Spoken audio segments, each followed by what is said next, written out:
So we're going to have a really nice discussion because we've got a technology company here, platform company, and a couple of application services companies, and they're doing each very different things, but all in this space, and so we will have fun. We're going to do a quick introduction of ourselves and our companies, a couple minutes each. Allow you 3 minutes if you want. So I'm Deborah Magid. I'm with the IBM Corporate Venture Group.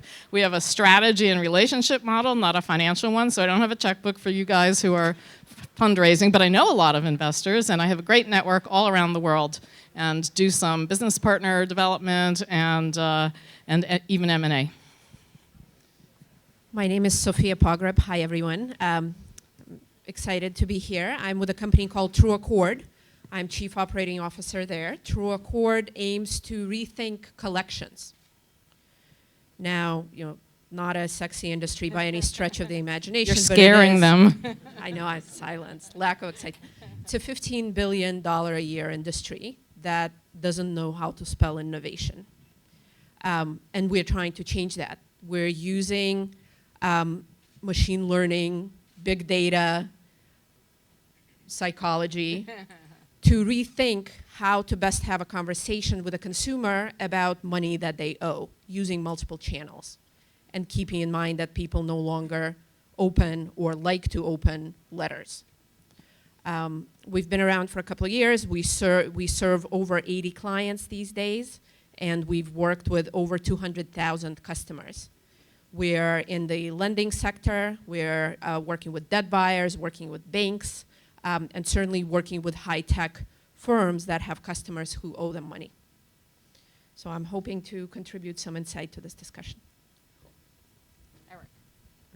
Hi, I'm Eric Poirer. I'm Addepar CEO. Addepar is really on a mission to build modern technology to make investment management easier. There's some $120 trillion of assets that are managed globally. And really the technology we build makes these complex portfolios easy to understand. We do that in a number of different ways. Really start by pulling all the data together. This is an industry where you have people in spreadsheets playing the role of middleware. And we see the opportunity to just build feeds to custodial banks, fund administrators, market data providers, and so forth. Our clients today have some $300 billion of assets on our platform. And basically, if you look at that $120 trillion, it breaks into very large portfolios that are owned by the likes of sovereign wealth funds, pensions, endowments, foundations, family offices, and so forth. And really, from our perspective, the technology we build can cut across all of those segments and can really unify the language and the data model that the entire financial industry uses to describe investment portfolios. We'd started a company called Panelists here before. And took a lot of what we learned in terms of integrating and aggregating data and making it useful for both technical and non-technical people to do their jobs better. So we're applying a lot of those insights just really deep into the world of investment management. Great. Hi, everybody. I'm Gurjeet Singh. I'm one of the co-founders and CEO of Ayasdi. By background, I'm a mathematician and a computer scientist. And so what Ayasdi does is our mission is to make complex data useful. And if we think about our lives and a lot of our future advances as a society, we believe that insights and future discoveries hidden in data will only be accessible through machine intelligence solutions. And we've built one such machine intelligence solution that automatically discovers statistically significant information about large complex data sets. So we have customers in life sciences, pharmaceuticals, in hospitals, for care management and denial management, in insurance companies for fraud, waste, and abuse, in banks for various consumer banking issues, but also in hedge funds for things like liquidity forecasting, and governments for various use cases. Thanks a lot. So I was at a FinTech event in June in New York, and one of the analysts there said there are 25,000 FinTech startups in the world. So there's a lot of chaos in the system, I guess, and a lot of disruption, and we have some examples here of both technology and business disruptions. So starting with Gurjeet, can you talk about, you talk about the topology of data, the shape of data, and what that means. Are there things in your technology, including machine learning, but not just that that allow you and your customers to do things that are completely different from before? Yeah, absolutely. So look, fundamentally, as we see it, financial services institutions in particular are essentially information processors, right? And so today, since a lot of the business and a lot of the value that's created by financial services institutes resides in their ability to be able to extract information from data, the way they do it today is essentially they stick a large number of very smart people in front of the problem, and these very smart, large number of people, they come up with hypotheses. And we in the software industry over the years have provided them amazing software that essentially allows them to quickly verify their hypotheses. The contention here, right, our claim, is that the number of hypotheses that an institution has to contend with grows double exponentially with time. And so what that means is that no matter how many smart people you employ, like with high probability, people will not know the right questions to ask, okay? Now to answer your question directly, what can we do now that we've never been able to do before, right? So one good example is in the wealth management sector, right? In the wealth management sector, most of the structure of a wealth manager essentially is for a large wealth manager, you might have like 5,000 relationship managers, and you might care about 10,000 customers, right? If you're a bank like Credit Suisse or UBS, that's roughly your structure. So you have these 5,000 people who are servicing 10,000 customers, and again, they're basically acting on gut feel. In reality, there's about 100 people, which are called investment analysts, who actually know the business and are able to affect outcomes. And there's these 5,000 intermediaries. Now, if you think about the near future, our expectation is that most of those people will be vastly technology enabled, right? So giving the right customer the right recommendation at the right time, that's something that's basically been out of our reach for a long time, which we think is now accessible. So that's one example. In other industries, there's of course many other examples, right? In healthcare, if you're going to deliver care to a patient, in the past, it's more of an art. And given the data that we have available today, we can convert it into more of a science, right? We can actually start practicing evidence-based care. So these are just two examples of things that were not possible before. Yeah, that's really cool. That's really, I've always thought that, when we started our own big data business in IBM, that it was a big opportunity for us and for startups to get very creative, because if you can do things you couldn't do before, people don't know what to ask for, so you can suggest things to them. So I was saying to Sofya earlier that I'm a cognitive psychologist originally, and she's using information about people and automating some things about that to do collections in a completely different way. And there was an underserved market. So can you talk about how you do that and what's different now? Sure. If we think about the players in a collections environment, you've got the creditor, maybe a bank who issued a loan and now the customer owes, right, or a credit card balance that hasn't been paid.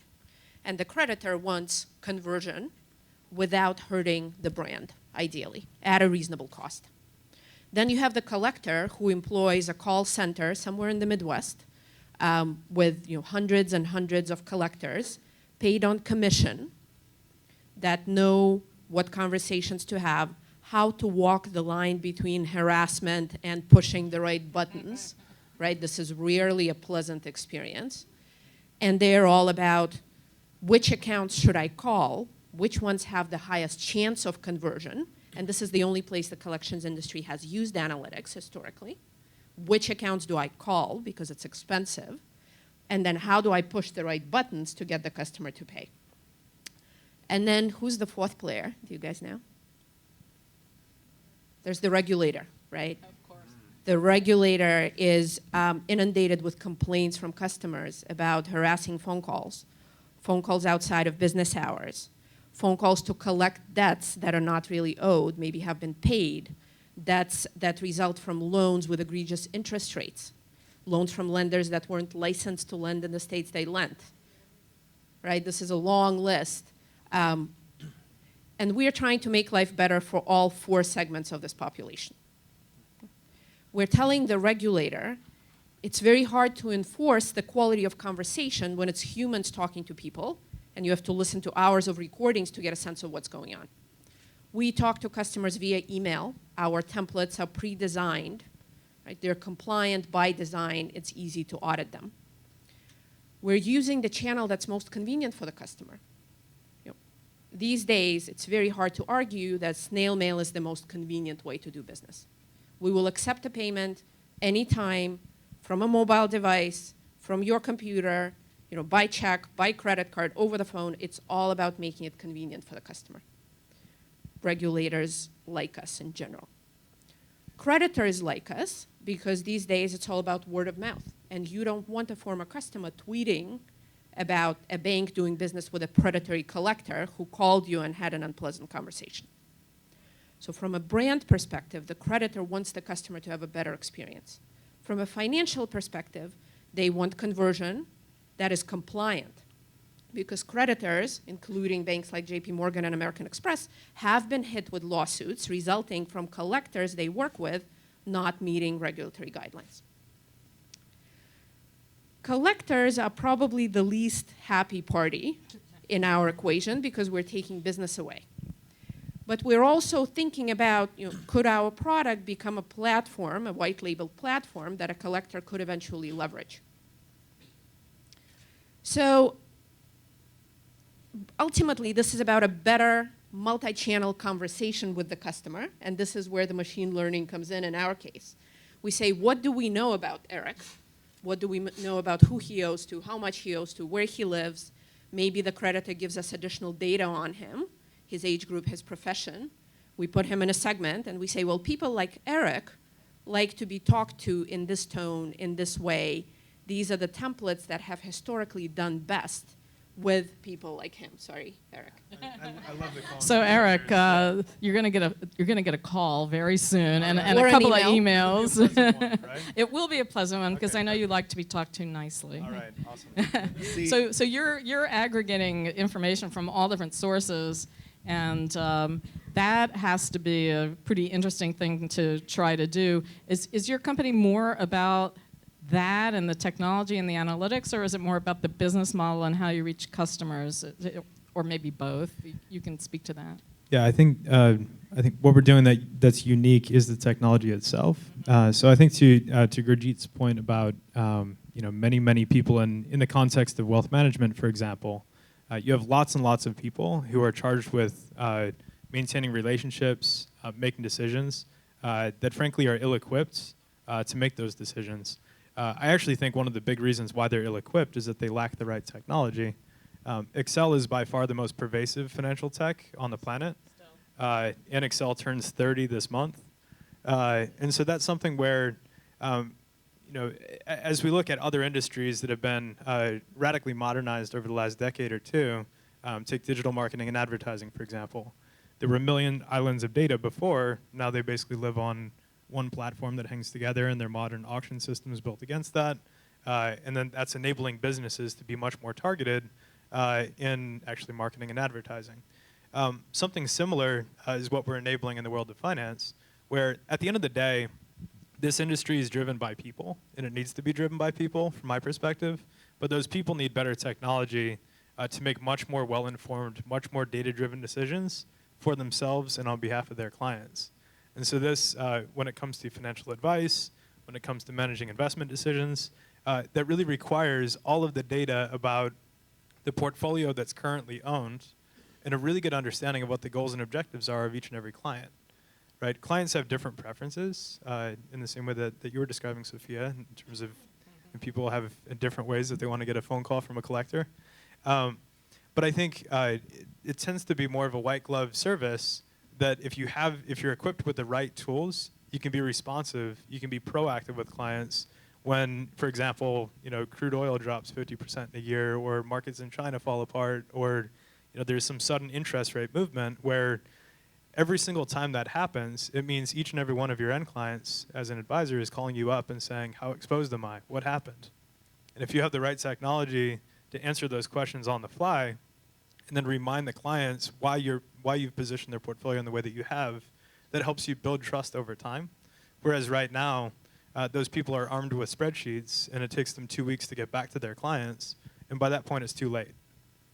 Yeah, that's right. So you're really, it's about the techniques and it's about the information itself. Right. exactly. So Gurjeet, you have a platform that uses very specific techniques to do the modeling and to make decisions for people or help them make decisions. Is it also about the data itself? Do you monetize the data in some way, or is it more about the service you provide with the platform? Thank you for the question. It's a great question. Let me answer that question in 1 second. I think I just want to draw out one point that both Eric and Sofya mentioned, which I think is really, really critical, right? I think the division between what we think people are going to do in the near future, right? That's really interesting, because I think all of a sudden we have to start selecting people for more the human skills, like more empathy and more creativity, and less about their knowledge work itself, right? Because we are building machine learning systems. We are building machines that actually are able to provide the right information at the right time. And then all of a sudden, the thing that you have to focus on is your workforce has to be, people who are trained to be better human beings, right? Which is really, really interesting. And it's a point that gets lost often in this debate, in the man versus machine sort of a debate. And so that's something I'd like to point out here, which is, salient in both what you guys said here. So now to answer the question, which was, do we ever monetize the data? Actually, in healthcare, we are beginning to see some monetization of data itself, in which, one of the big problems in healthcare in particular is everybody has their own EMR and it looks different and they don't talk to each other and so on. But there is a lot of value to be gained out of aggregating that data. So anytime you can provide like a standard schema into which everyone's data fits, and then it benefits everybody in the ecosystem, right? So we are beginning to do a little bit of that. Also in the hedge fund or the trading world, there's just ample opportunities in which you can just enhance the data, and that itself is valuable. But these are still pretty nascent for us in general. Yeah, that makes sense. Well, when you're using information in this way and you're analyzing information in this way, and you're disrupting certain markets and getting people's culture to change and get them to think differently about how they do business, I mean, what's the hardest part of that? Is it trying to explain what you do and acquire new customers, or is it the technology itself? What's the hardest thing about what you do? I mean, for us, I've been part of TrueAccord for about 9 months. And all of my perceptions of what would be hard have turned out to be wrong. I thought there's going to be competition, right? There's been no competition. There's no startups in this space. Then I thought, well, people are not going to be interested in what we do. People are very interested. People get excited about it very easily. What we are running into is the risk-averse nature of large potential clients, right? We used to run into a couple months back, I don't want to be your first large bank client. I'll be your second large bank client. Come back to me when you sign the first large bank. And we've done that today. And so we're about to sign our second large bank client, which we're excited about. But I would say it's that, right? Because I feel like the business case we're coming with is a no-brainer business case. And people don't even try to argue. It's all about, well, the industry is so heavily regulated. Are you guys sure you're compliant, right? Could I face trouble? So it's the what could go wrong. Are you guys seeing the same issue, or is it different in your case? I think for us, it's also, anytime you deal with large organizations, that's always the case, right? There's this popular saying, and not to take a dig on IBM here, which is that nobody ever got fired for buying IBM. And so, you always run into situations in which there is some large incumbent somewhere, and, it's a safe choice and the right thing to do. And there's always that uncertainty that you have to deal with. Luckily, we've grown to a scale which is just large enough that that's beginning to be less of a problem. I think a bigger problem, in particular for Ayasdi, right, in general, is when we talk about our value proposition, it's widely believed to be not true, right? Whenever you say that, we have these machines and algorithms that will discover stuff from data and so on, smart people especially, they're like, well, we were trained to ask questions. And so, likely what you're saying is either untrue or impossible. And so that's likely the thing that actually slows us down in general the most. But luckily, that's also the easiest thing to answer, right? You just throw something into it and see what comes out. So there's been a lot of advances in technology. Oh, I didn't let you answer that question. I'll take a crack at it. All right. I think one of the interesting things from my perspective is a lot of people in the business of managing investment portfolios and providing financial advice fundamentally don't think of this as a technology problem. Yeah. And so, if we ask them what they want, it's kind of the Henry Ford thing, right? They say we want faster horses, and you show up with a car, and it kind of changes everything quickly. Now, when we show up with the technology that we've already built and that's now proven with a bunch of our clients, it's very intuitive for them to then understand what they hadn't previously thought of it as fundamentally a technology problem. But now if we can give you a platform where all of your data is there, the data is accurate, it's modeled correctly, you have a unified understanding of this portfolio, and then on top of that, you have exactly the right tools to articulate to each and every one of your clients what their portfolio looks like.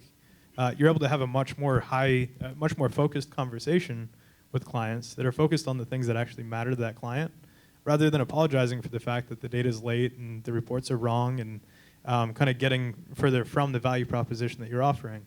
And then in terms of the adoption cycle with banks, this is a problem where some of what you said in terms of any bank wanting to be the second adopter, that's just kind of the nature of getting into larger institutions, and especially going after banks in a highly regulated space. Security is of paramount importance, and building a SaaS company and getting people comfortable with the cloud and whatnot has really, we understood that going in. A lot of that was just the heritage of growing out Palantir and so forth. So really starting with a rock solid security team from the start, but having familiarity with the regulatory needs of our clients and so forth.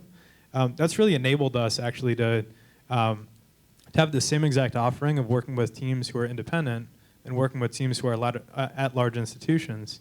And really what we want to prioritize is the teams who are truly serving their end clients in the most effective ways. And so our technology can kind of cut across those barriers. And so that's been really fun for us. Yeah, that totally makes sense. And what's been happening is that those kinds of advances have been happening faster and faster in the industry. So 10 years ago, you might have wanted to do the things we're all talking about, but it would have been too difficult to do. And it's getting, I guess the technology is advancing to the point where it's getting easier to do the kinds of things you're describing. But what do you think where do you think the turn of the crank is going to be? Is cognitive computing real? Is it going to be more about machine learning, or is it going to be more about understanding people? Where do you think this is going? Too hard for me. I'll let Gurjeet maybe take a shot. So I think overall, I think cognitive computing is real.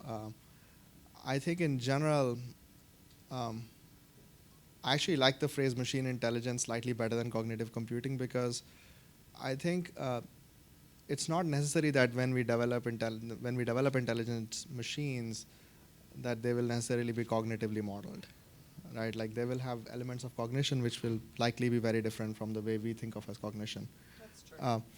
So I think in general in machine intelligence, I think there's a lot of advance. But I think I will also say the Terminator scenario is nowhere close. If people are worried about that, I think the only people who are actually worried about it are people who have not actually built anything in that space. So, for people and researchers who are in the space, people like me and us, right? We believe, it's a long ways off before machines are even capable of anything close to that. I think what is real though is that the technology is going to enable us to do fundamentally new and different things that we've never done before, and essentially be able to do them with far fewer people, or those people will have to do new and other things that they've not done before, right? So all of a sudden this question of what happens to our economy when a lot of people don't necessarily have to work quite as hard as they've been used to, or they've been raised thinking about they have to do.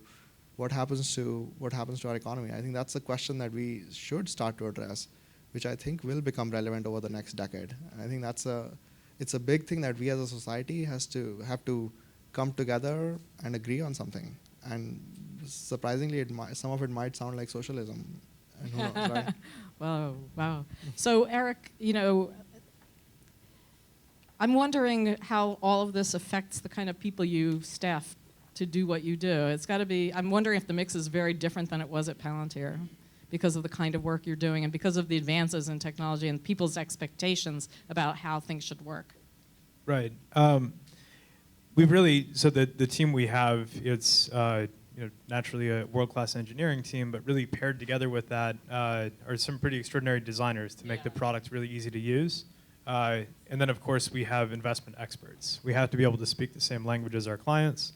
And kind of relating that back to actually the previous question about like what's actually needed the most is, in our world, it's actually, the problem that I think has been intractable in investment management is bringing all the data together and representing that data in a common way. So there have been a bunch of industry efforts to define data standards and to try to push those standards on banks and market data providers and so forth. And the adoption rates of those standards are really low. And we kind of flip that problem on its side and we say, well, if we get really good at integrating data and then mapping that data from whatever source into our own internally consistent data model, then de facto that becomes a common way to represent investment portfolios. And if we can have a product and a platform that's purpose-built for people who are in the business of managing investments, and they all adopt exactly the same platform, then over time what you end up with is a common foundation and a common way to express any investment. These investments tend to be pretty nuanced. And so the way we staff, it's partly a big data question, but it's also partly a really nuanced data question, where if you dive into the details of these portfolios, you'll have some stocks and bonds and private equity. You'll have operating companies that are owned. You'll have people with art collections and whatever.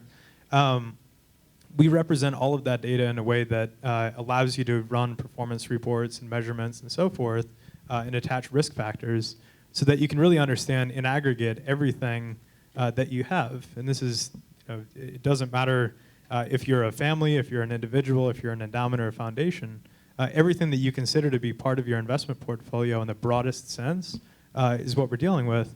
And so the level of ambition required on our side to really solve that entire problem, I think has really outstripped a lot of other industry efforts, and that's why we're getting the traction that we're getting within larger institutions who look at what we built and consider it more of a holy grail solution that marries together the data aggregation, the performance calculations, the reporting, and the client portal all into a well-integrated package. Yeah, like what Sofya said about understanding all the different players. Yeah. So we should take some questions from the audience. I bet there are some. Yeah, do we have? Oh, it's the same people. Come on, do we have? Sorry, here's the third. That's not fair. Well, I guess it's We'll okay. come back to you. There you go.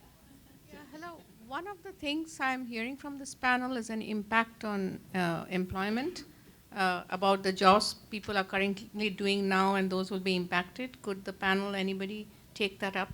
Thank you.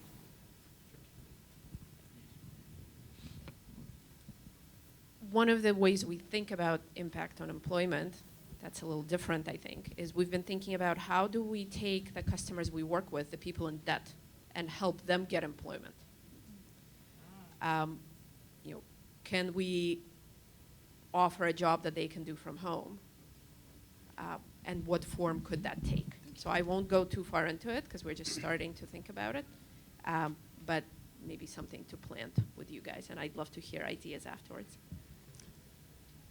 Yeah, I think the way we look at it, and I've been picking on Excel a little bit, and people who live in Excel, that's just kind of the nature of the beast right now. And I think the reality is for the couple 100,000 people in the US who are doing really cumbersome work each and every day in Excel, those people are really bright. They understand data. They understand the nuances of each of these asset classes, but they're just having to do really cumbersome work. So what we're finding is that as we bring more modern tech, those people are freed up to do work that's actually much more value generating for these businesses. They're able to be much more proactive with serving clients. So a lot of the firms we're working with, before they adopted us, they were spending upwards of 80% of their time just doing the minutia to keep the lights on. And now they can free up that human capital really to better serve clients. And they're using their own expertise. Exactly. From my perspective, I would echo what Eric said here, right? Which is there is, at least in the short term, there is just so much more to be done that if you provide better tools to people, it's like providing arms, right? They'll just do more. It's like amplifying what people are able to achieve. Yeah, my question is in two parts. The first part is predictive analysis a low-hanging fruit with banks and credit companies that, based on the data, behavior data of clients, transactions, which client is more likely to default, or which defaulted client is more likely to pay? This predictive analysis, is it a low-hanging fruit and banks are not working enough, to take the benefit of it? That's one question. Second is, if such a predictive analytical data of one bank were to be analyzed, you will have some set of insights. But if you can bring the whole industry data into one big machine and put it and analyze, the diversity of analytics will be much better.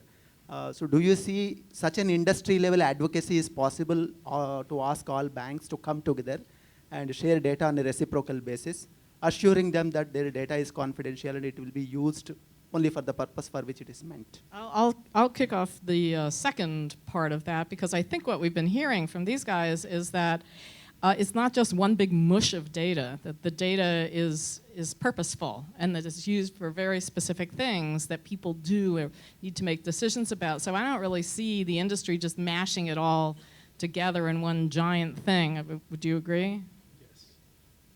That was easy. Can you repeat the first part of the question? I've already forgotten it, unless you guys remember. It was whether predictive analytics predictive is analytics. the low-hanging fruit. Yes. I don't know, from my perspective, that's where most work has been done so far, right, I think.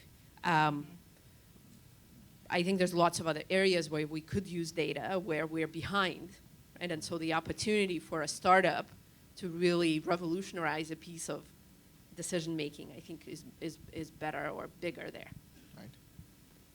Yeah, from my perspective as well, I think predictive analytics is something that's already, especially in finance, people have been doing that for many ages now. I think the thing that can be made different is basically the complexity of what they do, right? Today they stick to doing simple things. And oftentimes, if you take a large complex data set and take some small subset out of it to do something simple, you have something simple at the end, but you don't know which avenues of complexity you've missed. And one of them might have been better for you, right? So that's a problem that's a very labor-intensive problem.